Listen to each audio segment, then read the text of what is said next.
ঈমানান ওয়া ইহতিসাবান।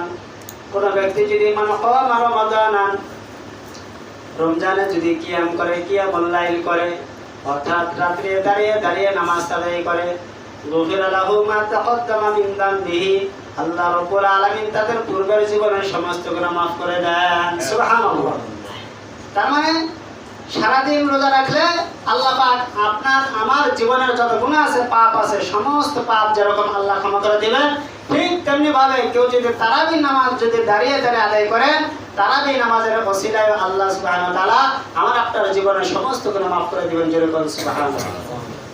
তবে হাদিসের ব্যাখ্যায় বলা হয় এই গুনাহের দ্বারা বোঝানো হয়েছে সগীরা গুনাহ, কবিরা গুনাহ নয়।